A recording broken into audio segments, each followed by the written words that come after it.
Hello everyone. So in this session we will be going to study about unit 6, that is introduction to taxonomy, and here you will be knowing what is identification, what is classification and what is nomenclature.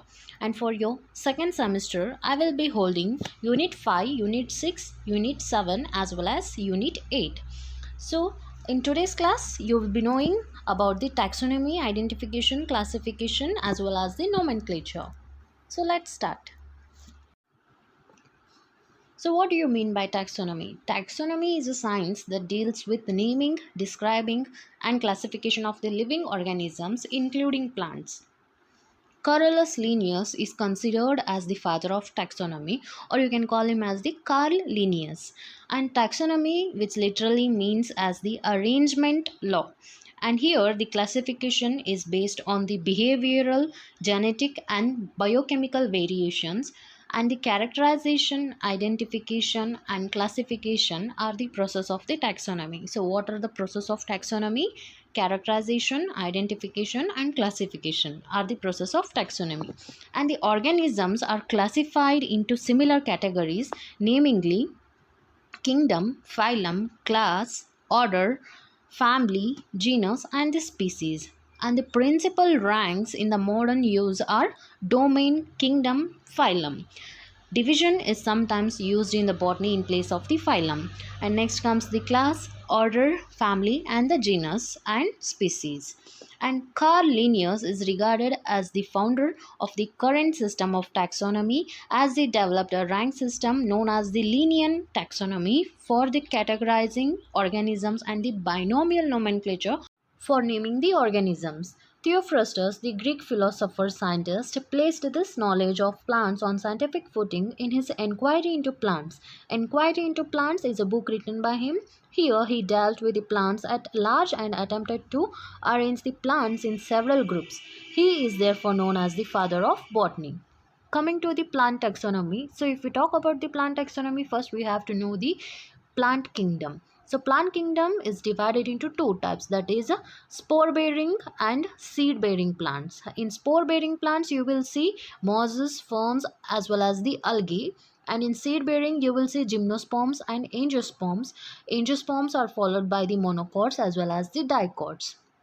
So what is the importance of the plant taxonomy? So why we have to study the plant taxonomy? So we have to study the plant taxonomy for the arrangement elements or the taxa of the plants into more systematic manner, so that they can be better understood and could be used easily and more effectively, and also to arrange the data or information and knowledge about the plants, and to indicate the source of and the genetic relationship, that is the phylogenetic relationship and the ancestor relationship about the origin of the plants. And here by the studying the plant taxonomy you will be indicating the distribution and the habit of the plants on the earth and their benefits. Talk about the taxonomic components. So there are four types of taxonomic components. They are identification, classification, nomenclature and description. So, identification means what? To identify and derive the name of an organism by referring to an existing classification. And classification means plants are arranged into groups of a similar characteristics. The groups are considered as the categories or the taxa and forms the taxonomic system. And nomenclature means to provide the scientific name of an organism, that may be genus or species. And description means to describe the characteristics of an taxon, example family. So here you will be going to study about the identification, classification and the nomenclature. And description is not for your syllabus, so we will go to the identification, classification and the nomenclature one by one. So the first one is identification. Identification is a determination of the identity of unknown plant by comparison with the previously collected specimens, or with the aid of the books or the identification manuals. And the process of identification connects the specimen with the published name. Once the plant specimen has been identified, its name and properties are known to us. So what is identification now? So the identification is a practical side of the taxonomy, the method of determining that the specific or the organisms belong to a recognized taxon, or the method of nomenclature or the naming is merely possible when the organism is described correctly and that we are known to what organism the name is attached to. One is classification. Plant classification is the placing of known plants into groups or categories to show some relationship, and scientific classification follows a system of rules that standardize the results and groups successive categories into a taxonomic hierarchy. The classification of the plants results in an organized system for naming and cataloging the future specimen, and ideally reflects the scientific ideas about the interrelationship between the plants. The set of rules and recommendations for formal botanical nomenclature, including plants, is governed by the International Code of Nomenclature for Algae, Fungi, and Plants, abbreviated as the ICN. If we talk about the classification system, there are four types: artificial system, mechanical system, natural system, and phylogenetic system.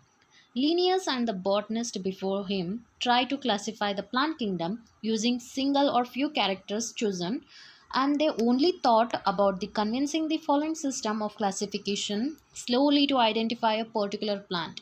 Such systems are therefore called as the artificial system. Later on, plant taxonomists convinced that the idea of the plants belong to some natural groups, and they tried to designate and distinguish such groups and to classify the plant kingdom according to the given system of classification. Such systems are known as the natural system of classification. And natural grouping gives the idea that the individuals under a particular group are closely related to one another, although they believe that in fixity of the species and simultaneously the creations of all groups by the god. After the publication of the theory of organic evolution by Charles Darwin and Alford, the taxonomists began to think about the origin of each natural groups from the primitive groups. Primitive means firstly formed groups. So in other words, some of the natural groups are more primitive and some are more recent or advanced, and the recent groups have been derived from some primitive groups. A system of classification based on the idea of organic evolution attempting to find out the relationship between the different groups, that is known as the phylogenetic classification system. And the Linnaeus classified universe into three broad categories, that is animals, plants, and the minerals. He classified nature into taxonomic hierarchy. He divided the kingdoms into classes, classes were divided into orders, and orders were further divided into genus, and the genus finally divided into species. And the Linnaean system, Linnaeus divided the plant kingdom into 24 classes depending on the number and nature of the stamens. Each class was subdivided into orders according to the number and nature of the stamens and even the carpels or the other characters of the stamens. In the system, the names of the class and orders indicate the nature of androecium and the gynoecium. The name given to one order under the class was often given to another order under the another class. Similarly, name of the class was often used to designate an order under another class. So this is an artificial system where every distantly related plants, that is plants belong to widely distant natural groups, have been placed under one order of the class. As Linnaeus made use of the morphological nature of the stamens and carpels mainly to classify the plant kingdom, is also called sexual system. Linear system proved to be a great help in identifying the plant and gained much popularity. Many flora writers arranged their plants following the linear system. William Burks, who was the first to write the flora of India, adopted the artificial system of Linnaeus in his work, and that is known as the flora of Indica. Tungsberg, and he was a reputed botanist, and the student of the Linnaeus also adopted the same system in his books. The disadvantage in using this system is that it gives no indication as to the natural system or the phylogenetic relations among the different texts of the plants, and plant with the no affinity at all are sometimes placed together in an artificial created groups. The natural system, here the plant kingdom were divided into 15 classes and placed these 15 classes into three major heads, that is Acotyledone, Monocotyledone, and Dicotyledone. Acotylodeny means it consists of only one class, which compares of the cryptogams. Monocotyledons includes the rest of the monocots in the three classes, and dicotyledons compares the dicots, which includes the 11 classes in it. Coming to the phylogenetic system, A.W. Elcher, a botanist in Vienna, he gave a more clear idea of the lower groups of the plants and also separated the gymnosperms from the angiosperms, placing the angiosperms into two taxa of the equal rank. So he placed the gymnosperms from the angiosperms in two taxa of the equal ranks. So this system is not considered as the true phylogenetic, but it is a one that carries the idea of the primitiveness and the advancement in different groups in the plant kingdom. And the next one is binomial nomenclature. The binomial nomenclature is a binomial system of naming species. A binomial name is comprised of two parts, that is generic name and the specific name. It is often in the Latinized form. And the synonyms of the binomial nomenclature are binary nomenclature, that is the two-term naming system. The Carl Linnaeus, the father of modern taxonomy and the methods of classification, was the one who formalized the binomial nomenclature as the modern system of naming organisms. The system of binomial nomenclature was introduced by the Carl Linnaeus, and the multiple local names make it extremely difficult to identify organisms globally and keep the track of the number of species. Thus, it creates a lot of confusion. To get rid of this confusion, a standard protocol came up. According to it, each and every organisms would have one scientific name which would be used by everyone to identify an organism. So this process of standardized naming is called as binomial nomenclature. And the botanical nomenclature is the systematic and scientific naming of the plants. That means the name assigned to a particular plant species is based on the rules within the botanical nomenclature system, that is the ICN, International Code of Nomenclature. And binomial nomenclature is related to taxonomy, which is the science of finding, describing, classifying and naming organisms, including the study of the relationship between the taxa and the principles underlying such classification. Thus the plant taxonomy in particular is a broader field and is primarily focused on grouping and classifying plants. There are also botanical names that are comprised of two parts, that is the genus and the species name.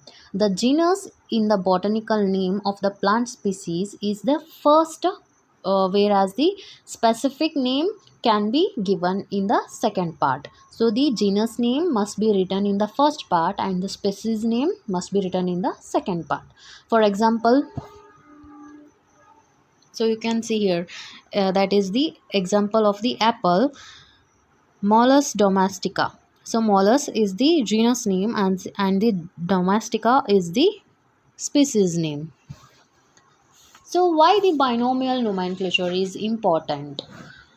As stated previously, there are millions of the species of the organisms distributed throughout the world.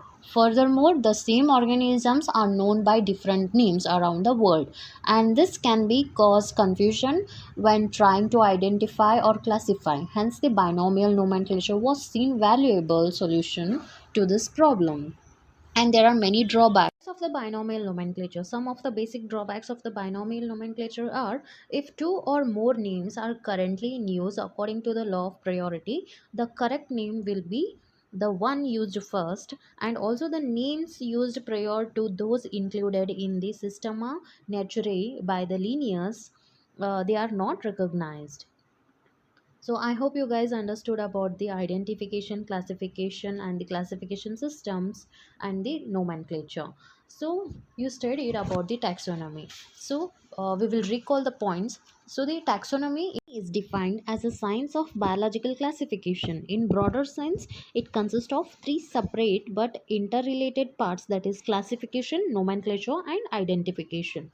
Identification means it is a Practical side of the taxonomy, the process of determining the particular organism belonging to the recognized taxon. And classification means it is the arrangement of an organisms into the groups or taxa.